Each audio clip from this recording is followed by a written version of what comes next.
नमस्कार। आर के त्यागी, गाजियाबाद एनसीआर दिल्ली। ओम सच्ची जनवाणी नमे चैनल पर आपका स्वागत है। चैनल को सब्सक्राइब अवश्य करें, वीडियो को शेयर अवश्य करें। इतना अधिक शेयर करें कि वीडियो दूर तक जाए, all sections of society, all sections of political party तक जाए, पब्लिक एट लार्ज तक जाए, गवर्नमेंट तक जाए और रिटायरी साथियों तक जाए, सभी साथियों तक, ताकि मोबिलाइज और मोटिवेट हो सके। साथियों, हमारे YouTube चैनल को सब्सक्राइब अवश्य कर लें और शेयर करें वीडियो को अवश्य। इससे हमारी मदद होती है इन ए सेंस कि चैनल का विस्तार होता है, प्रचार प्रसार होता है और रिटायरीज के इशू व्यूज़ और न्यूज़ प्रसारित होते हैं। आइए वीडियो शुरू कर लेते हैं।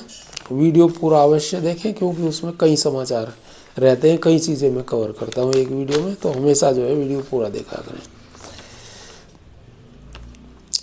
सर्वप्रथम तो मैं आपको ये बता दूं कि आज IBA ने और DFS ने अप्रूवल दे दी है पेमेंट को, जो ये 12वां सेटलमेंट हुआ है ज्वाइंट नोट 9 की भुगतान के लिए और एरियर भुगतान के लिए आज स्वीकृति दे दी है, अप्रूवल दे दी है DFS ने। और IBA ने ये लेटर जो है सभी बैंकों को शेयर कर दिया है।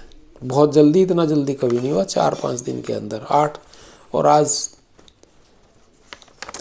13 है, तो 8 में रात में हुआ, तो 9, 10, 11 3 दिन और प्लस आज का 4 दिन मान लो। सर, इसके बाद आपको समाचार बता दूं कि mister G Pilani of bank of Baroda, who fought in supreme court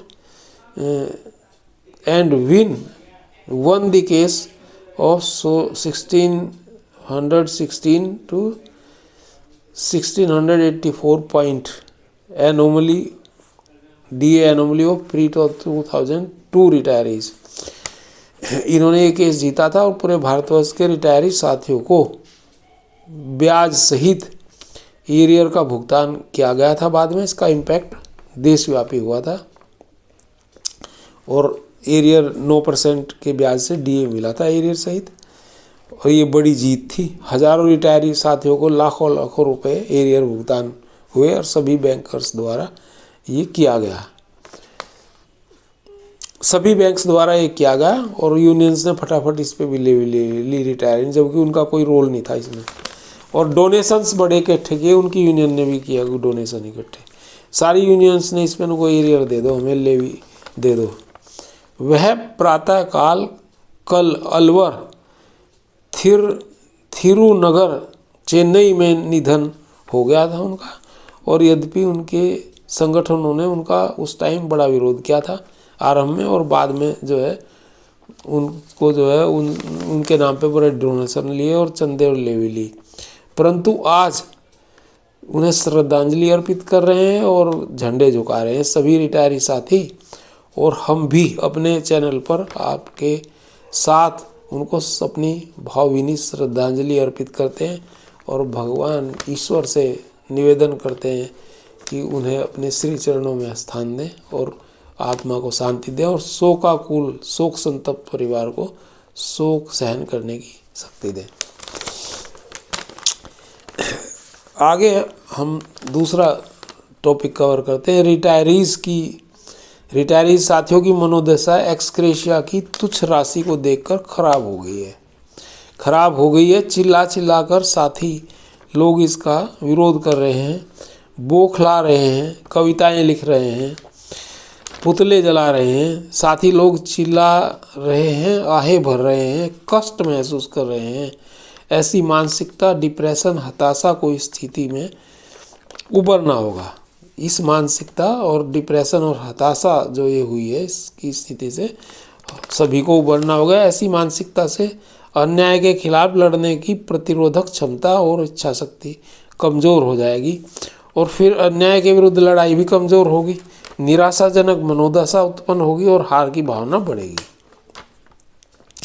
इस तुच्छ राशि को हार के रूप में न लें, इसमें सकारात्मकता ढूंढने का प्रयास करें। वास्तव में व्यवस्था कहीं ना कहीं भयभीत हुई है और गत 6-7 वर्षों में हम और हमारे जैसे अन्य अनेक एक्टिव साथियों, पेंशनर्स ने ऐसी स्थिति बना दी है प्रेशराइज कर दिया है व्यवस्था को, गवर्नमेंट को, आईबीए, डीएफएस को, बैंक मैनेजमेंट्स को। हमने लगातार प्रेशर बना के रखा है बैंक पेंशनर्स एक्टिविस्ट ने। निरंतर संघर्ष और कूटनीतिक प्रयासों से कुछ करने को मजबूर हुई है व्यवस्था, सरकार भी और आईबीए, डीएफएस भी।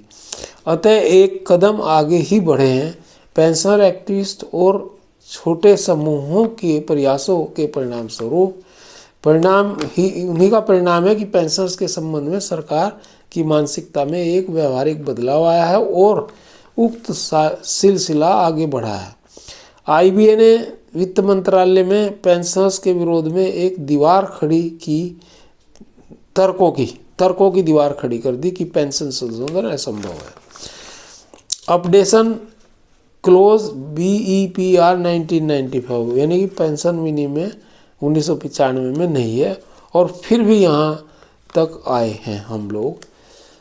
BEPR 1995 में पेंशन अपडेशन क्लोज नहीं है का एफिडेविट देने वाले mister Brijeshwar Sharma, chief executive IBA, अपने गले की फांस निकालने के लिए हल्फनामे को उचित ठहराने के लिए एक नया रेजिडुअल क्लोज लाया गया, जिसमें कहा गया जहां पेंशन समझौते की पक्षकार यूनियन ने पिछले सेवानिवृत्त लोगों के लिए क्लोज की मांग करती है, अर्थात पेंशन विनिमय में प्रावधान किया जाना है कि समय समय पर वेतन संशोधन के साथ पेंशन रिवीजन हो। अवशिष्ट मुद्दों का संयुक्त नोट देखें, डेटेड 8 मार्च 24, पॉइंट नंबर 2। यह दिखाने और बताने के लिए कि पेंशन समझौते में पक्षकार यूनियन भी आईबीए के इस तर्क का समर्थन करती हैं कि वर्तमान में पेंशन अपडेशन के लिए विनिमय में कोई प्रावधान नहीं है।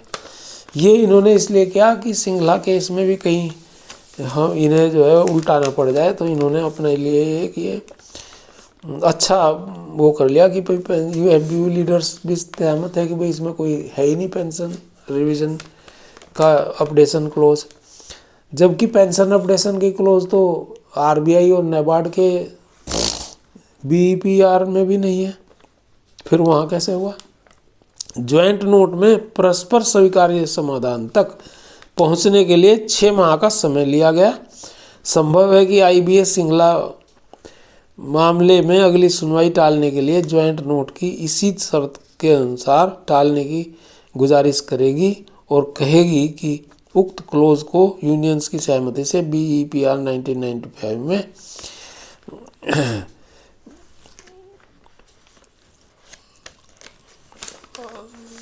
में डाला जाएगा, ऐड किया जाएगा। पेंशन रिवीजन की क्लोज को ऐड करके, और पेंशन रिवीजन हेतु प्रतिबद्ध है आईबीए, वो ये कह सकते हैं। नेक्स्ट, डॉक्टर KS राव एक्स-CGM SBI ने कहा है कि हम अनुग्रह राशि को अस्वीकार कर सकते हैं, किंतु हमें धन की आवश्यकता है, भले ही कुछ रुपए ही क्यों ना हो, अतः सविरोध स्वीकार करना चाहिए। अन्यथा IBA, DFS, UFBU supreme court में कहेंगे कि पेंशनर्स को अब कोई समस्या नहीं है, इसलिए अंडर प्रोटेस्ट इसको लें। उनका कहना है प्रोटेस्ट क्लोज करें, और सिंघला जी केस को रिजेक्ट करने के लिए प्रेरित करेगा आईबीए। अतः सावधान रहें। हमारे वकील को यह सुप्रीम कोर्ट में कहना चाहिए कि हम त्वरित और न्यायपूर्ण फैसले का इंतजार कर रहे हैं, ना कि अनंत समय में किसी और तारीख का। और डीएफएस आईबीए के पास खर्च करने के लिए बहुत पैसा है, असीम दौलत है, समय है बहुत, परंतु हम पेंशनर्स के पास बिल्कुल भी ना तो समय है और ना पैसा, हमारे पास कोई ताकत भी नहीं है। अतः इसको सेटिल उस तरीके से कराएं। धन्यवाद साथियों। भारत माता की जय, वंदे मातरम। वीडियो शेयर करें और चैनल सब्सक्राइब करें। थैंक्स। ओके।